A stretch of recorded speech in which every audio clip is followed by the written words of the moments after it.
Hello fighters, welcome back to the channel. तो इससे पहले हमने ये चैप्टर नंबर 3 के एक पार्ट में बहुत चीज़ें कंप्लीट कर ली थी। इस पार्ट मतलब पॉइंट 8 तक हमने कंप्लीट कर लिया था और आज हमें पॉइंट 9 से आगे कंटिन्यू करना था।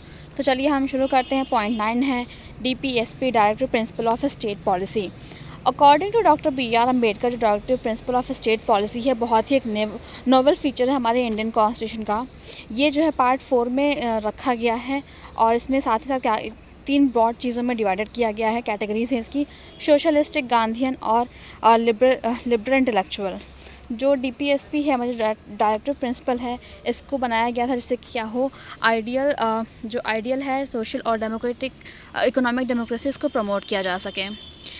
इससे ये सीख किया गया था कि स्टेबलाइज किया जाएगा कि वेलफेयर स्टेट का हमारे इंडिया में।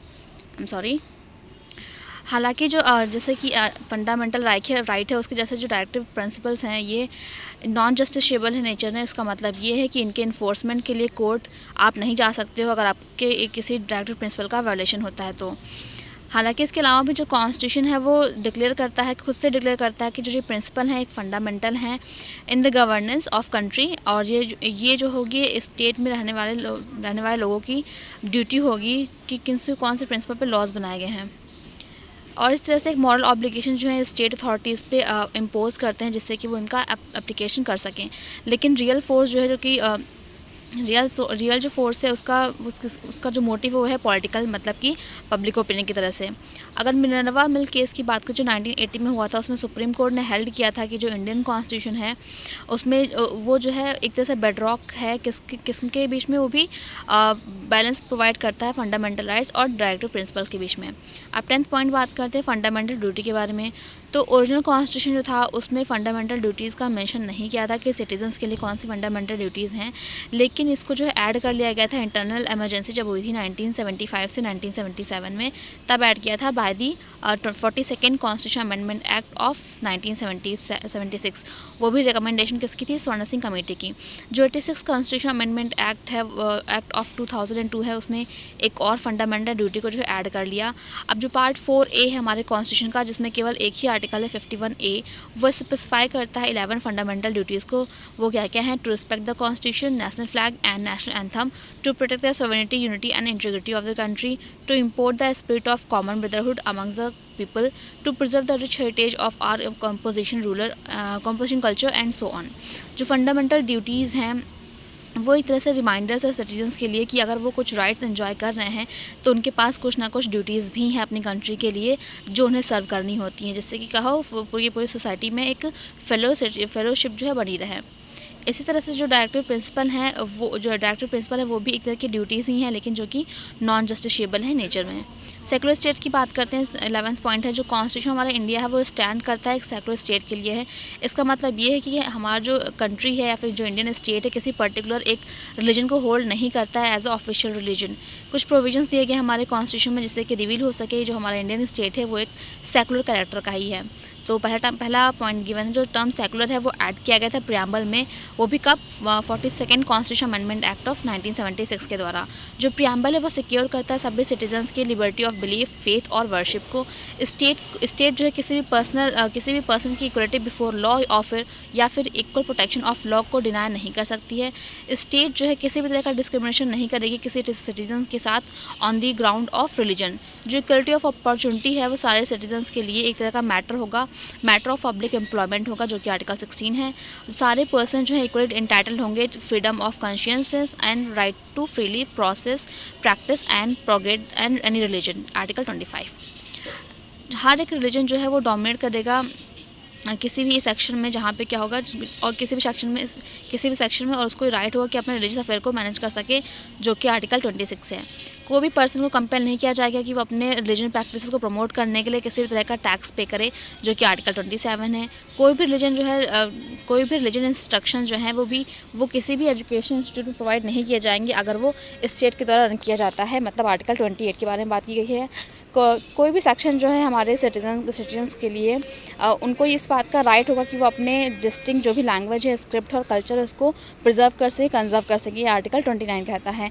जितने माइनॉरिटीज़ हैं उनके पास इस बात का राइट है कि वो अपने चीज़ों को मतलब कि जो भी उनका माइनॉरिटीज़ का कल्चर जो भी चीज़ें उनको इस्टेब्लिश कर सके और एडमिनिस्ट कर सके कुछ एजुकेशनल इंस्टीट्यूशन को अपनी चॉइस के हिसाब से। जो स्टेट है वो इंडेवर करता है कि जितने भी सिटीजन्स हैं हमारे इंडिया के उनमें एक यूनिफॉर्म सिविल कोड आ सके, मतलब आर्टिकल 44 को कहता है। जो वेस्टर्न कॉन्सेप्ट है सेकुलरिज्म का, वो जो है एक तरह का कंप्लीट सेपरेशन प्रोवाइड नहीं करता है between religion and the state. इसमें जो वेस्टर्न साइड में होता है उसमें एक नेगेटिव कॉन्सेप्ट होता है सेकुलरिज्म का, मतलब कि ये इनकैपेबल होता है, इनकैपेबल होता है, ठीक है। लेकिन इंडिया में ऐसा नहीं है, क्योंकि जो इंडियन सोसाइटी में मल्टी रिलीजन, यहाँ पे काफ़ी तरह के रिलीजन जो हैं रहते हैं। इसी तरह जो इंडियन कॉन्स्टिट्यूशन है वो एक पॉजिटिव कॉन्सेप्ट लेके आता है सेकुलरिज्म को, मतलब कि ये इक्वल रिस्पेक्ट देता है हर एक रिलीजन को, जिससे कि क्या हो, और साथ साथ क्या ही करता है कि सारे के सारे रिलीजन को इक्वलिटी प्रोवाइड कराता है। और मोर ओवर जो कॉन्स्टिट्यूशन है वो इस बात को भी, जो पुराना सिस्टम चला आ रहा था कम्युनल रिप्रेजेंटेशन, इसको भी अबॉलिश करता है। इसका मतलब ये है कि रिलीजियस बेसिस पे सीट को रिजर्व करना, हालांकि ये एक तरह का टेम्प्रेरी रिजर्वेशन तो प्रोवाइड करता है, लेकिन वो शेड्यूल कास्ट के और शेड्यूल ट्राइब्स के, जिनसे क्या हो उनका एडवोकेट रिप्रेजेंटेशन जो है वो शामिल किया जा सके। अब 12th पॉइंट की बात करते हैं यूनिवर्सल एडल्ट फ्रेंचाइजीज़ की। जो इंडियन कॉन्स्टिट्यूशन है उसने अडॉप्ट किया था यूनिवर्सल एडल्ट फ्रेंचाइजीज़ को as the basis of election to the Lok Sabha and the state legislative assembly. जो हर एक सिटीजन से जिसकी एज 18 साल से ऊपर है उसको राइट है कि वो without any discrimination on basis of caste, race, religion, sex, literacy, wealth and so on vote कर सके। जो वोटिंग एज है उसको 21 से घटा के 18 कर दी गई थी 1989 में by the act of 61st constitution amendment act 1988। इसके साथ ही साथ इंट्रोड्यूस किया गया था universal adult franchises by the constitution maker, जो कि बहुत ही बोल्ड एक्सपेरिमेंट था और हाईली रिमार्केबल भी था, क्योंकि हमारी कंट्री का साइज़ जो बहुत बड़ा था, बहुत ज़्यादा पॉपुलेशन थी, काफ़ी पॉवर्टी थी, काफ़ी सोशल इक्वलिटी थी और काफ़ी इलिटरेसी भी थी। यूनिवर्सल अडल्ट फ्रेंचाइजी जो थी उसने क्या किया, डेमोक्रेसी को ब्रॉड बेस्ड इन्हांस कर दिया, जैसे कि क्या हुआ अपनी एक कॉमन पीपल के प्रेस्टीज को और उसके सेल्फ रिस्पेक्ट को बनाया जा सके, बढ़ाया जा सके। और ये अपहोल्ड करता है प्रिंसिपल ऑफ इक्वलिटी को, एम्बेड करता है माइनॉरिटीज़ को, जिससे कि वो प्रोटेक्ट कर सके अपने इंटरेस्ट को। साथ ही साथ वो नए होप्स और विस्तार को ओपन करता है वीकर सेक्शन के लिए। चलिए अब आगे बढ़ते हैं सिंगल सिटीजनशिप के लिए। हालांकि जो इंडियन कॉन्स्टिट्यूशन है वो एक फेडरल है और इन्वेस्ट करता है डुअल पॉलिटी को सेंट्रल और स्टेट दोनों लेवल पे, लेकिन इसके बावजूद भी केवल सिंगल सिटीजनशिप दी गई है इंडियन सिटीजनशिप, मतलब कि इंडियन सिटीजनशिप दी गई है, सिंगल है वो भी। हालांकि अदर कंट्रीज जैसे कि यूएसए में है, वहाँ पे दो तरह के सिटीजनशिप्स होती हैं। पहली तो वो एक यूएसए की जहाँ वो होते हैं, दूसरा उस स्टेट की जहाँ से वो बिलोंग करते हैं। इस तरह से उनके पास दोनों पावर्स इन्जॉय मतलब दो जगह की सिटीजनशिप इन्जॉय करने का होता है, ठीक है जी। एक जो होती है नेशनल गवर्नमेंट की होती है, दूसरी होती है वो स्टेट गवर्नमेंट की होती है। हालांकि इंडिया में जो है सारे citizens irrespective of their state वो केवल एक ही सिटीजनशिप लेके चलते हैं, जिससे कि उनमें पॉलिटिकल और सिविल राइट सेम ही होते हैं। वो भी क्या होती है, केवल और केवल इन नेशनल सिटीजनशिप। इन कॉन्स्टिट्यूशन प्रोविजन के अलावा भी जो सिंगल सिटीजनशिप है और जो यूनिफॉर्म राइट है सभी पीपल के लिए, इंडिया ने क्या किया है, बहुत ही कम उसके बावजूद भी काफ़ी सारे कम्युनल राइट्स को विटनेस किया है, क्लास कॉन्फ्लिक्ट को विटनेस किया है, कास्ट वॉर्स हुए हैं, लिंग्विस्टिक क्लैशेस हुए हैं, एथनिक डिस्प्यूट्स भी हुए हैं। इसका मतलब ये है कि जो हम एक गोल लेके चल रहे थे कॉन्स्टिट्यूशन मेकर का कि वो चेरिश कर सकेंगे एक इंटीग्रेटेड इंडियन नेशनल को लेके, वो एक तरह से फुली तरह से अपना पोटेंशियल लेके नहीं आया है। 14 पॉइंट है इंडिपेंडेंट बॉडीज़ के बारे में बात करते हैं। जो इंडियन कॉन्स्टिट्यूशन है वो ना केवल लेजिस्लेटिव एग्जीक्यूटिव और जुडिशली ऑर्गन प्रोवाइड करता है गवर्नमेंट के लिए, बल्कि साथ ही साथ कुछ इंडिपेंडेंट बॉडीज़ की भी बात करता है। ये क्या होती है, ये जो कॉन्स्टिट्यूशन में आती हैं और कुछ डेमोक्रेटिक सिस्टम ऑफ गवर्नमेंट के द्वारा रह जाती हैं। जैसे कि क्या, इलेक्शन कमीशन ऑफ इंडिया जो है इंश्योर करता है free and fair elections parliament में, स्टेट लेजिस्लेचर में और office of president of India और office of vice president of India के लिए। वहीं जो कैग की बात करें, जो कैग है वो ऑडिट करता है सेंट्रल और स्टेट दोनों गवर्नमेंट को, और ये एक्ट करता है as a guardian of public purse and comment on the legality and priority of government expenditure. जो यूपीएससी है ये कंडक्ट कराता है एग्ज़ाम, जिससे क्या हो ऑर्डिनरी सर्विसेज की रिक्रूटमेंट हो सके, और साथ ही साथ हायर सेंट्रल सर्विसेज, और जिससे क्या होता है एडवाइस करता है प्रेसिडेंट को कुछ डिसिप्लिनरी मैटर्स में। स्टेट पब्लिक सर्विस कमीशन जो है हर एक स्टेट में होती है, जिसमें क्या होता है एग्जामिनेशन कंडक्ट कराए जाते हैं, जिससे कि स्टेट सर्विसेज के लिए क्या हो रिक्रूटमेंट करी जा सके, और साथ ही साथ एडवाइस भी दी जाए गवर्नर को कुछ डिसिप्लिनरी मैटर्स में। जो कॉन्स्टिट्यूशन है वो इंश्योर करता है कुछ इंडिपेंडेंस, जो इंडिपेंडेंस इस बॉडीज़ की है वो चलती जाए, कुछ जो होती जाए। वो भी क्यों होती है? क्योंकि इससे क्या होता है सिक्योरिटी ऑफ टेन्योर रहता है, फिक्स्ड सर्विस कंडीशन होती है, एक्सपेंशंस जो होते हैं वो कंसोलिडेटेड फंड ऑफ इंडिया से चार्ज किए जाते हैं। ऐसे कई सारी चीज़ें होती हैं। अब 15 पॉइंट की बात करते हैं इमरजेंसी प्रोविजन की। जो इंडियन कॉन्स्टिट्यूशन है वो कंटेन करता है कुछ एलोबोरेटेड इमरजेंसी प्रोविजन को, जो कि इनेबल करते हैं प्रेसिडेंट को कि वो अपने एक्स्ट्रा ऑर्डिनरी सिचुएशन को इफेक्टिवली मैनेज कर सके। तो जो रैशनैलिटी है इसके पीछे वो क्या है, इससे होता क्या है, जो इनकॉर्पोरेशन कर सके सारे इन प्रोविजंस की वजह से, जिससे कि क्या हो सेफगार्ड हो सके sovereignty, unity and integrity, security of the country, और जो डेमोक्रेटिक पॉलिटिकल सिस्टम है और जो कॉन्स्टिट्यूशन है उसकी भी। तो देख लेते हैं कौन कौन सी इमरजेंसीज़ हैं। पहली है नेशनल इमरजेंसी। ये कब होती है? जब ग्राउंड ऑफ वॉर हो, या फिर एक्सटर्नल एग्रीगेशन हो, या फिर आर्म रेबेलियन हो। ये आर्टिकल 352 होता है। 352 में नेशनल इमरजेंसी आता है।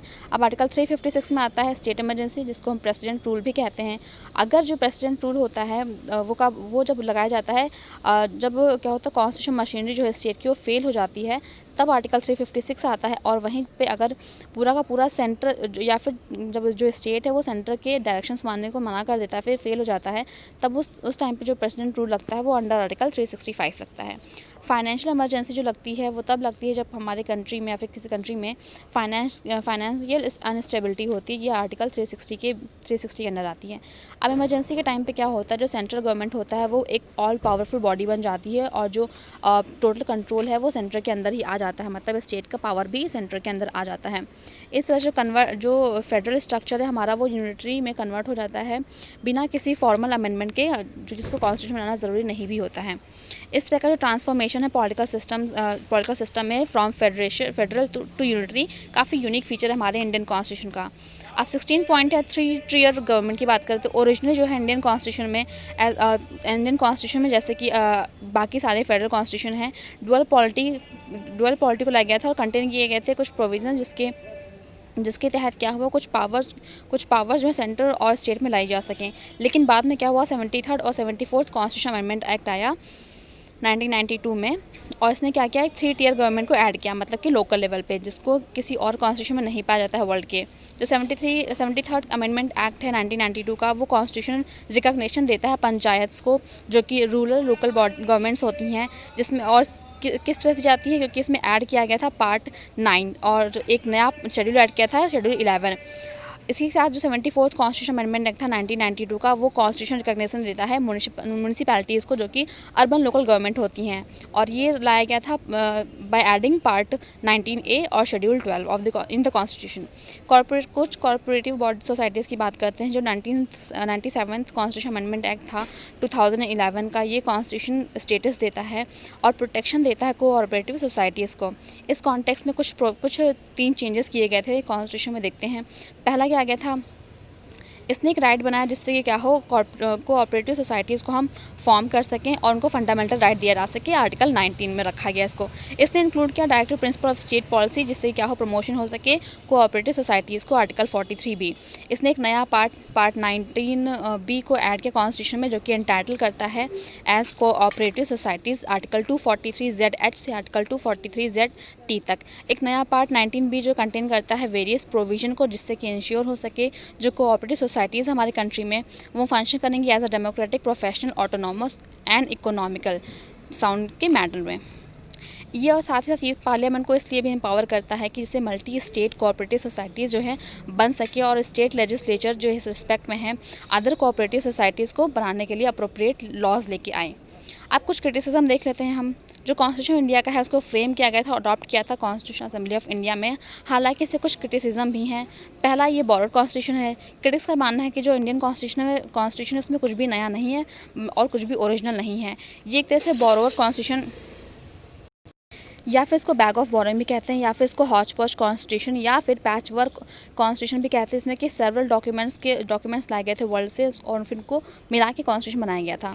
हालांकि जो ये क्रिटिसिज्म है बहुत ही अनफेयर और इलॉजिकल है, क्योंकि जो फ्रेमर्स हैं हमारे कॉन्स्टिट्यूशन के, उन्होंने काफ़ी सारे नेसेसरी मॉडिफिकेशंस किए, फीचर्स जो बोरो किए उन्होंने अदर कंट्री से, और उसके बाद जो हमारे इंडियन कंडीशन के पर्सपेक्टिव से जो सूटेबल थे उन्हें ही केवल ऐड किया, जिससे कि जो भी चीज़ें हैं फॉल्ट्स को अवॉइड किया जा सके। इन सब चीज़ों का आंसर देते हुए अम्बेडकर जी ने कुछ बातें कही थी, सब पूरी की पूरी ये राम कथा है, आप पढ़ लेना एक बार।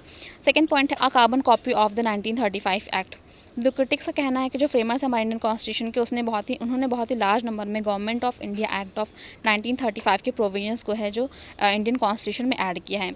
हालांकि उनका मानना था कि ये एक तरह से कार्बन कॉपी ऑफ 1935 एक्ट ही है या फिर अमेंडेड वर्जन है 1935 एक्ट का।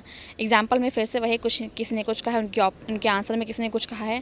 थर्ड पॉइंट है अन इंडियन और एंटी इंडियन। क्रिटिक्स की माने तो जो इंडियन कॉन्स्टिट्यूशन है वो एक तरह से अन इंडियन या फिर एंटी इंडियन है, क्योंकि इसमें किसी भी तरह का पॉलिटिकल ट्रेडिशन या फिर जो स्पिरिट ऑफ इंडिया है वो रिफ्लेक्ट नहीं होती है। उनका ऐसा मानना है कि इसमें फॉरेन नेचर जो है दिखाई देता है कॉन्स्टिट्यूशन मेकर का, जो कि अनसूटेबल है हमारे इंडियन सिचुएशन के हिसाब से या फिर अनवर्केबल है हमारे इंडिया में। इस कॉन्टेक्स्ट में फिर से कुछ डिबेट्स होते हैं, आगे बढ़ते हैं। And un Gandhian constitution. Critics की माने तो जो इंडियन कॉन्स्टिट्यूशन है वो अन गांधीन है, क्योंकि गांधी जी चाहते थे, जो उनकी फिलॉसफी थी, उनका मानना था कि ये पूरा का पूरा चीज़ें जो फादर ऑफ नेशन थे हमारे इंडिया के, उनका मानना था कि जो सब चीज़ें हैं ये किस पे बिल्ड होनी चाहिए, विलेजेस, पंचायतें एंड डिस्ट्रिक्ट पंचायत पे। इस कॉन्टेक्स्ट में फिर से थोड़ी सी डिबेट चलती हैं और हम आगे बढ़ते हैं। एलिफेंटाइज साइज़ की बात करते हैं। क्रिटिक्स का मानना है कि जो हमारा इंडियन कॉन्स्टिट्यूशन है बहुत ही बल्कि है, बहुत ही डिटेल्ड है और कुछ अननेसेसरी एलिमेंट्स को भी कंटेन करता है। फिर से कुछ बहुत रामकथा चलती है आगे और हम आगे बढ़ जाते हैं। सिक्स्थ है paradise of the lawyers. According to critics जो इंडियन कॉन्स्टिट्यूशन है बहुत ही लीगलिस्टिक है और बहुत ही कॉम्प्लिकेटेड है। उन्होंने कहा था कि इसमें जो लीगल लैंग्वेज और फ्रेजोलॉजी है जो कॉन्स्टिट्यूशन मेकर्स ने अडॉप्ट की है बहुत ही कॉम्प्लेक्स है और बहुत ही कॉम्प्लेक्स डॉक्यूमेंट में इसको रखा गया है। फिर से डिबेट चलती है और हम आगे बढ़ जाते हैं। इस तरह से ये कुछ आप पढ़ लो, नहीं पढ़ो, बट हाँ जो आर्टिकल्स करंट अफेयर में रहते हैं उनको पढ़ना बहुत ज़रूरी है।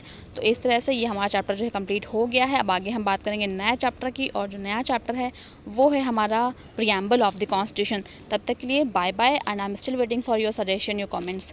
Thank you so much.